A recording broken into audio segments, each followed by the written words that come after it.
Assalamualaikum warahmatullahi wabarakatuh. Perkenalkan, nama saya Anissa Alda Rahmadini. Saya dari STKIP PGRI Bandar Lampung, jurusan Bimbingan dan Konseling semester 6. Tujuan saya membuat video ini adalah untuk memenuhi tugas mata kuliah Konseling Lintas Budaya. Yaitu di sini saya akan memaparkan materi yang berjudul Kode Etik Profesi Konselor yang Profesional dalam penerapan konseling lintas budaya. Yang pertama yaitu pengertian kode etik. Kode etik adalah suatu aturan yang tertulis secara sistematis dengan sengaja dibuat berdasarkan prinsip-prinsip moral yang ada, serta ketika dibutuhkan bisa difungsikan sebagai alat yang dapat digunakan untuk menghakimi berbagai macam dari tindakan yang pada umumnya dinilai menyimpang dari kode etik yang ada. Selanjutnya yang itu ciri-ciri profesi BK. Nah, di sini profesi BK itu memiliki ciri-ciri. Yang pertama adalah bimbingan dan konseling dilaksanakan oleh petugas yang disebut guru pembimbing lulusan pendidikan khusus perguruan tinggi. Yang kedua, bimbingan dan konseling merupakan pelayanan kemasyarakatan dan bersifat sosial. Yang ketiga, dalam melaksanakan kegiatan menggunakan teknik yang ilmiah. Jadi, konselor ini melakukan konseling itu tidak semata-mata sembarangan aja, tetapi menggunakan teknik-teknik sesuai dengan apa yang dibutuhkan oleh konseling. Yang keempat ada pengakuan dari masyarakat atau pemerintah bahwa BK dibutuhkan. Tercantum dalam Surat Keterangan Mendikbud nomor 25 tahun 1995 yang menyatakan bahwa IPBI dalam kurung APKIN, Asosiasi Bimbingan Konseling Indonesia, sejajar dengan PGRI dan ISPI. Yang kelima, memiliki organisasi profesi, yaitu Asosiasi Bimbingan dan Konseling Indonesia, yaitu yang saya sebutkan tadi, yaitu APKIN. Nah, jadi ciri-ciri profesi BK ini dia itu memiliki organisasi.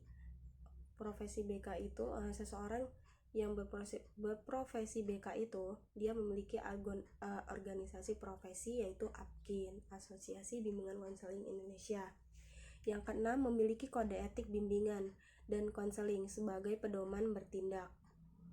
Seperti yang saya tadi sudah jelaskan, semua tindakan itu memiliki kode etik atau aturan.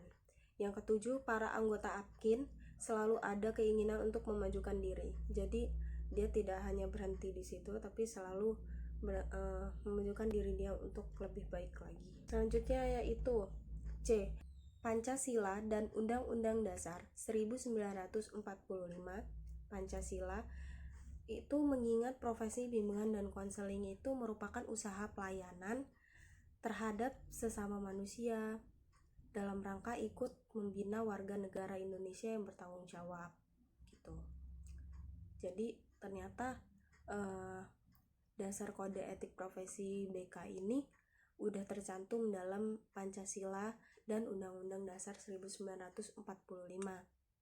Yang kedua, Undang-Undang Nomor 20 Tahun 2003 tentang Sistem Pendidikan Nasional. Yang ketiga, Peraturan Pemerintah Republik Indonesia Nomor 19 Tahun 2005 tentang Standar Nasional Pendidikan, Pasal 28 Ayat 1, 2, dan 3 tentang standar pendidik dan tenaga kependidikan. Yang keempat, Peraturan Menteri Pendidikan Nasional Republik Indonesia Nomor 27 Tahun 2008 tentang Standar Kualifikasi Akademik dan Kompetensi Konselor.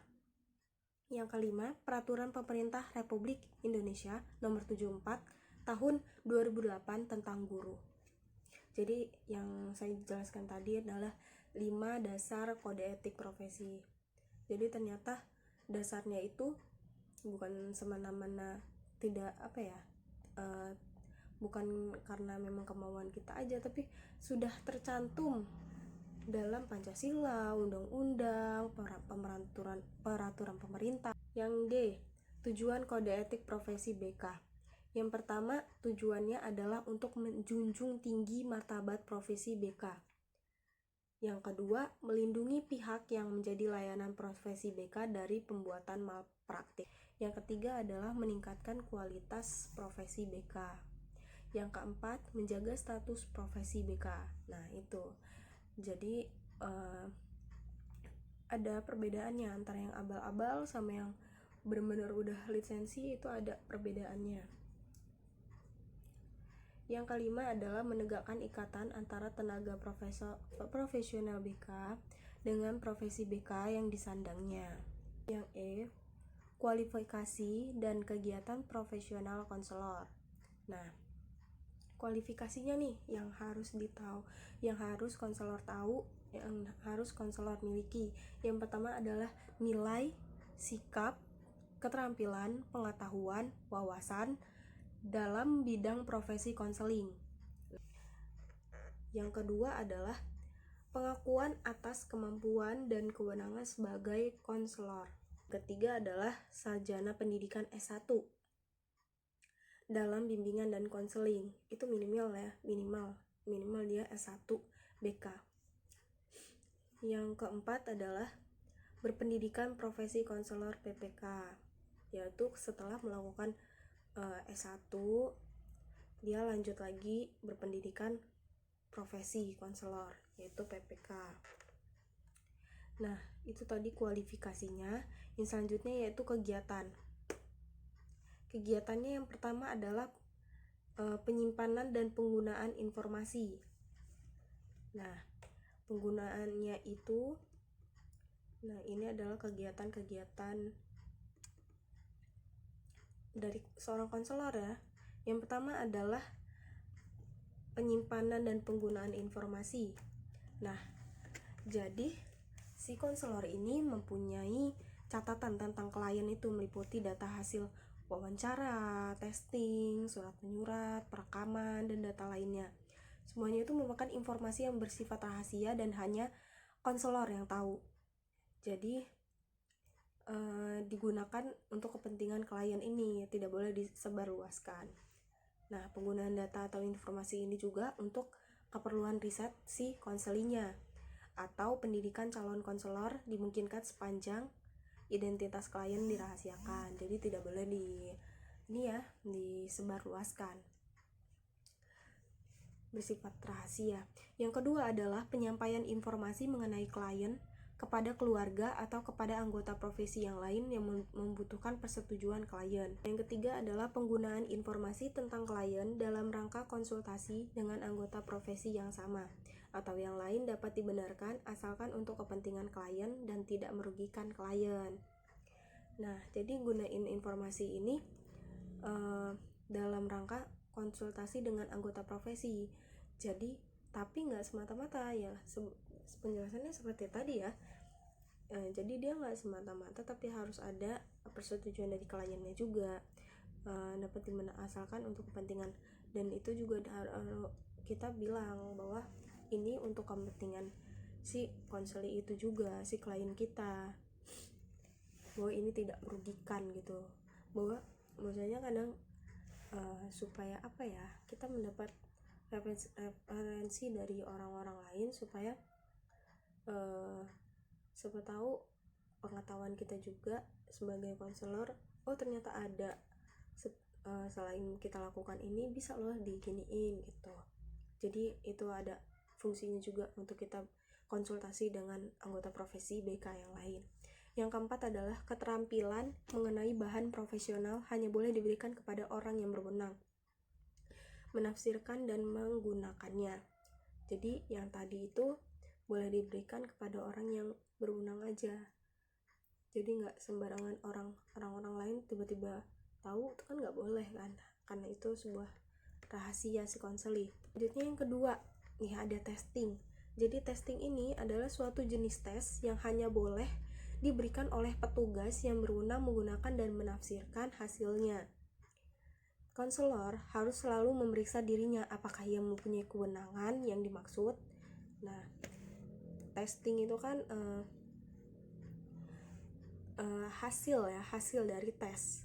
Jadi boleh nggak sih suatu jenis tes ini yang udah ada hasilnya ternyata hanya boleh diberikan oleh petugas yang berwenang menggunakan dan menafsirkan hasilnya. Jadi si konselor udah tahu, dia udah ngetes si konseli ini, udah dapat testingnya, udah dapat hasilnya. Terus dia apakah dia mempunyai kewenangan untuk tahu hasilnya itu. Tapi yang pasti konselor harus tahu lah ya, karena kan itu berkaitan dengan konselinya. Yang kedua adalah testing. Diperlukan apabila proses pemberian layanan memerlukan data tentang sifat atau ciri kepribadian yang menurut adanya perbandingan dengan sampel yang lebih luas, misalnya taraf intelijensi, minat, bakat, khusus, dan kecenderungan pribadi seseorang. Jadi saat melakukan konseling ternyata boleh loh kita melakukan tes, karena kadang misalnya nih si konseli itu bingung, dia tuh bakatnya kemana ya setelah lulus sekolah, dia mau kuliah atau mau kerja. Nah, kita bisa melakukan tes ini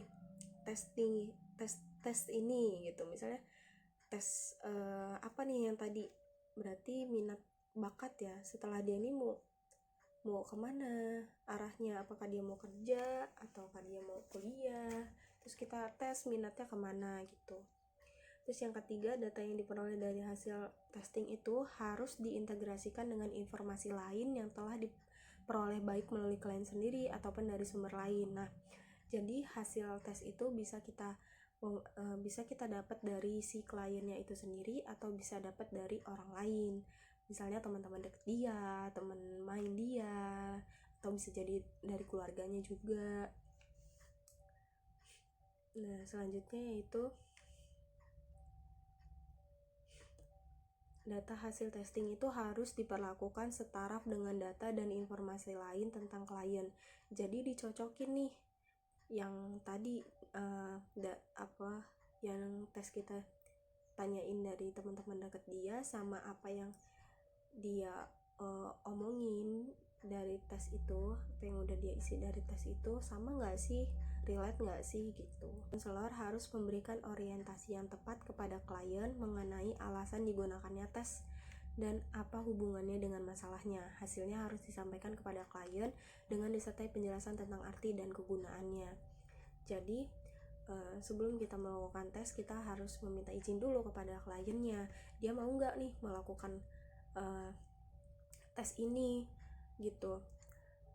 Terus juga setelah kita tahu hasilnya, kita harus sampaikan kepada klien itu dengan disertai penjelasannya tentang arti dan kegunaan tes yang sudah kita lakukan itu. Yang keenam adalah penggunaan suatu jenis tes harus mengikuti pedoman atau petunjuk yang berlaku bagi tes yang bersangkutan. Nah, penggunaan suatu jenis tes itu harus mengikuti pedoman atau petunjuk, jadi nggak sembarangan. Ada tahap-tahapnya, ada pedoman dan petunjuknya yang berlaku bagi tes yang bersangkutan. Misal tes yang seperti tadi itu tes minat, itu ada tahapan-tahapannya, ada petunjuknya, nggak sembarangan kan kita tiba-tiba ngelakuin tes, ada tahap-tahapannya. Yang ketujuh adalah data hasil testing hanya dapat diberitahukan kepada pihak lain sejauh pihak lain yang diberitahu itu ada hubungannya dengan usaha bantuan atau layanan kepada klien dan tidak merugikan klien. Nah, misalnya kita kan tadi udah melakukan riset nih kepada teman-temannya, bener nggak sih dia ini suka kayak gini nggak sih gitu si klien ini.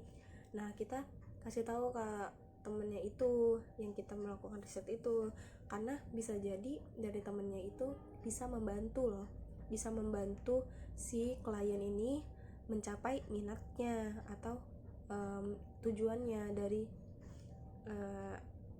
yang ingin dia tahu gitu loh. Siapa tahu si temennya ini bisa bantuin dia gitu. Yang ketiga adalah riset. Nah, yang pertama adalah dalam melakukan riset di mana tersangkut manusia dengan masalahnya sebagai subjek. Harus dihindari hal-hal yang dapat merugikan subjek yang bersangkutan. Nah, yang kedua adalah dalam melaporkan hasil riset di mana tersangkut klien sebagai subjek harus dijaga agar identitas subjek dirahasiakan. Nah, dalam melaporkan hasil risetnya itu dimana si klien ini harus dijaga agar identitasnya itu dirahasiakan. Terima kasih. Wassalamualaikum warahmatullahi wabarakatuh.